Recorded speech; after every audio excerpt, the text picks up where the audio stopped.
Welcome to the 15th episode of Let's Talk About Electric Vehicles. My name is Teresa, I'm an economist, and in this podcast I talk about electric cars. And I am not necessarily talking about the latest news from the commercial side of electric cars, but I rather talk about the general challenges and possible solutions of a fully electrified transportation system. And I usually refer to academic research as my main source of references.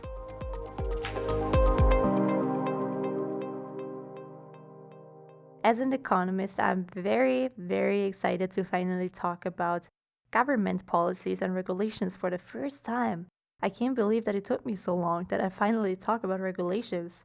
I guess my ambitions were a bit too high, so I wanted to make a monster episode that includes every single study and everything that I've ever learned about the topic, with the result of never actually getting an episode done. So, as I get older, I get wiser. Instead, I will start small today by presenting one of my all-time favorite publications about the effectiveness of governmental incentives on hybrid electric car sales in the US, and I will continue elaborating on regulations in future episodes.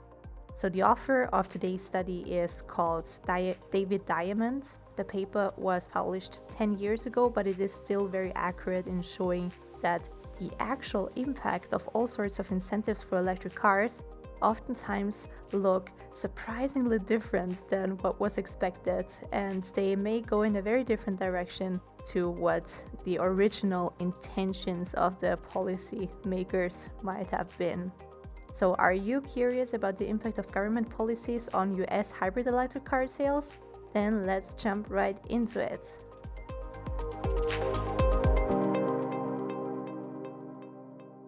What did David Diamond in 2009 do? He looked at the share of hybrid car sales from the time period 2001 to 2006 on both a national level and a state level, and he assessed whether this market share changed after the implementation of new policies that were supposed to actually foster hybrid electric car sales. In particular, he chose 3 reasonable reference car models. Let's first talk about why would the government intervene? Like, why not letting the market regulate this by itself? Well, this was the early 2000s. Back then, hybrid cars had substantially higher production costs than gasoline cars. Today, almost 20 years later, they are still more expensive than gasoline cars.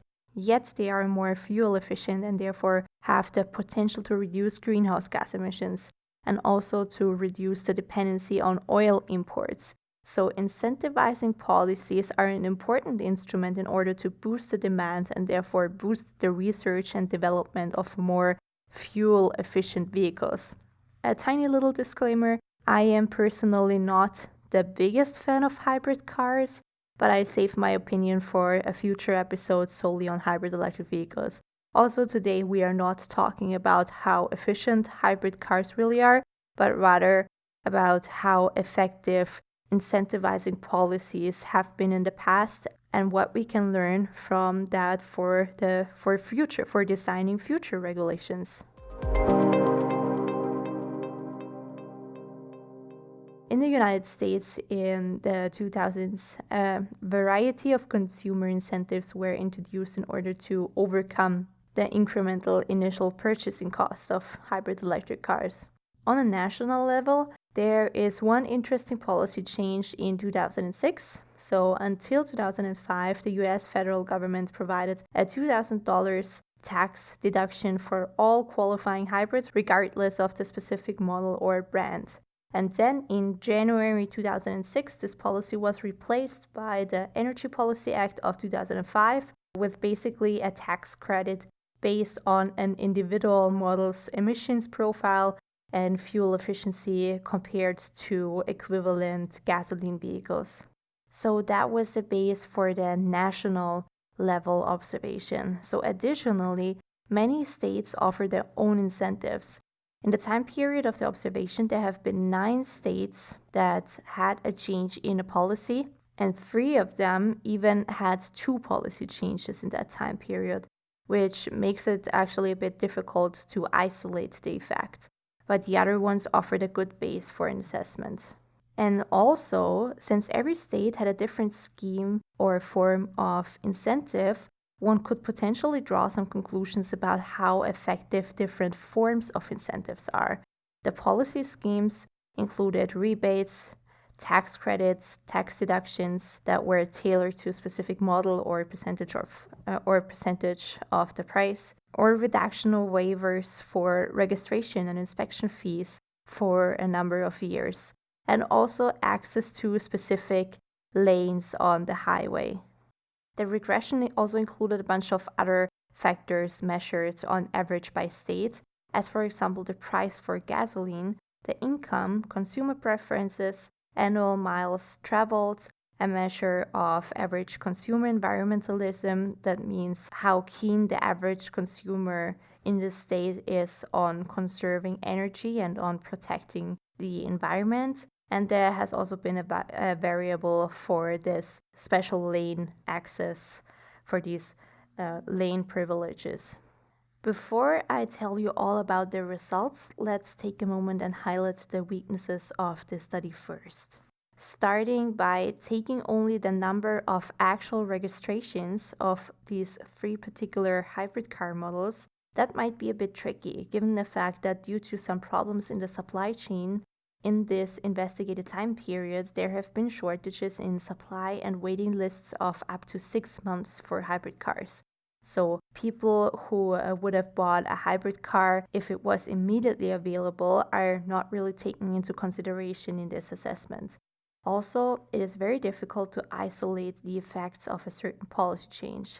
It is hard to say whether a change in the hybrid car sales was caused by the gasoline price, by the incentivizing policy, or by other events such as the Hurricane Katrina.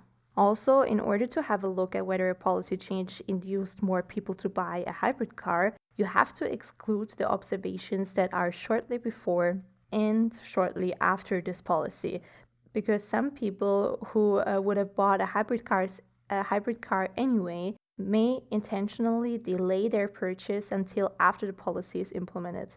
So therefore, the sales shortly before the policy change are a bit lower, and the sales shortly after the policy change are naturally respectively higher, leaving the impression that the new policy made the sales number increase. So you have to exclude the observations that are shortly before and shortly after this policy implementation. And finally, we are talking about hybrid car market shares in the early 2000s.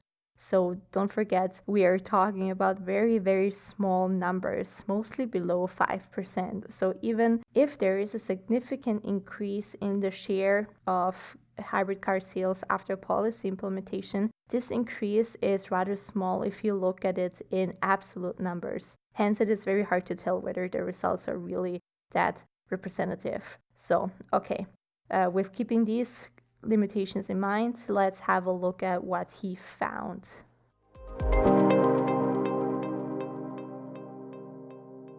Whether or not an effect was considered significant was measured by looking at the development of the hybrid share in the particular state in comparison to the development of the national average. Hence, if the relation between the state share and the national average share stayed the same, then there has been no effect of the policy. But if the share of hybrid sales is suddenly much closer to the average or much higher than the national average than before, then the effect is significant. Does that make sense to you? So I guess by doing it that way, you consider the development that would have happened anyways, regardless of the policy change. So now, Teresa, stop rambling. Let's give us the results. We want to hear the results. Okay, in Connecticut, in Florida, in Maryland, and in Virginia, the changes in the policy are indeed consistent with a rise in hybrid car market share compared to the US monthly average, even when the 6 months before and the 6 months after the changes were excluded from the analysis to account for the people that are timing their purchases strategically.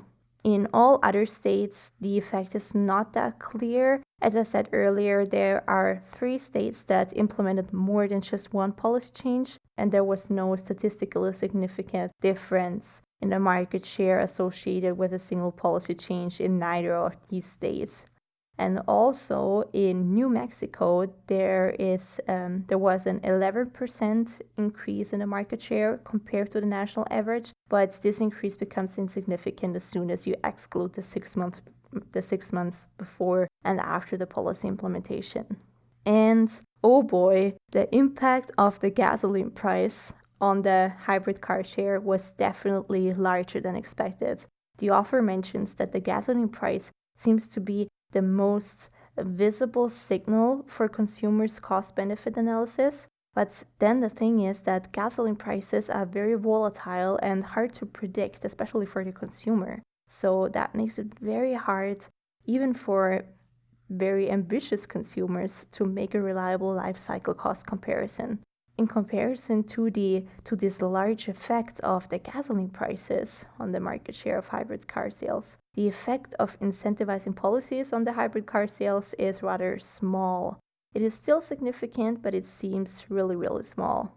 What are some possible reasons for the small effect of these policies? Well, first of all, dealers tend to adjust the prices of the vehicle according to the incentive on the purchasing price. Hence, a monetary incentive may rather be a subsidy for the dealer instead of a subsidy for the consumer. I'm not sure if this is what the original intention was of the policymaker. I guess not. Or if there's a delay in receiving the incentive payment, as this is the case in some states, then the effect is smaller because consumers value future payments less than they value present payments. Hence, some upfront payments or sales tax waivers are more effective than later rebates or tax credits. And also, the market-driven spikes in gasoline prices are likely to crowd out any modest effects of the incentives. Since the states are all very unique in their scheme, it is hard to draw broad conclusions. Nevertheless, there are some observable trends.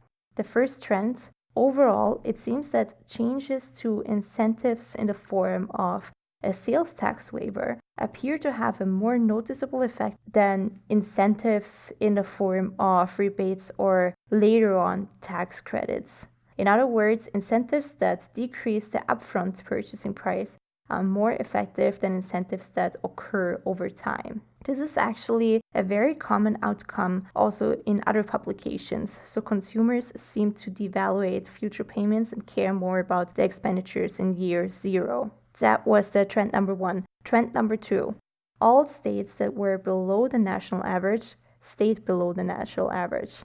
And all states that were above the average stayed above the average. So that counts even for the states with significant effects of policy changes. The only exemption is Connecticut. Connecticut was below the average before and rose above the average after they introduced a sales tax waiver, so people get back the money at the time of the purchase. Observable trend number 3. In the short term, there was an observable effect of new policies in the states, but in the long term, these changes still mirrored the nationwide development of hybrid electric car sales.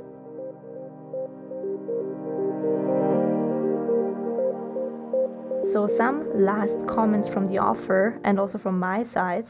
There's more that the government can do in order to decrease road traffic emissions or in order to boost electric car sales. Investments in research and development, for example, in order to finally drop that battery cost to a minimum. Drop that battery cost. And also reducing the regulatory barriers to new technologies would be a blessing, I guess. Another comment which the author brought up, and I kind of agree, I never really thought about that. So from an equity standpoint, monetary incentives for electric vehicles might give money to rich people who would have bought an electric vehicle anyways. It is rather consumers with higher incomes that are willing to buy electric cars. So by incentivizing electric cars, you give the money to those who actually don't really need it.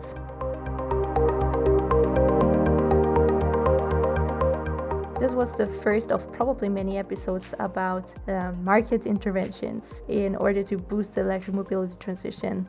Let me briefly summarize. what we have learned from this episode, or rather from this lovely publication that I presented today. The market share of hybrid cars seems to react very sensitive to gasoline prices. The correlation is much higher than expected. In comparison to that, the effect of incentivizing policies seems rather small. Still significant, but small. The chance of a significant effect gets higher if the incentive gets paid right at the time of the purchase. Consumers tend to depreciate future tax credits and subsidies. But if there is a reduction of the purchasing price, chances are high that the car dealer just adjusts his price and the policy ends up being a subsidy for the dealer instead of the consumer. That is it for today. We have reached the end of this episode. I hope that I could teach you something new today. You will find my reference and contact information in the show notes. Please don't hesitate to reach out to me for feedback or topic suggestions, and let's talk about electric vehicles again next week. Have a wonderful day. Bye!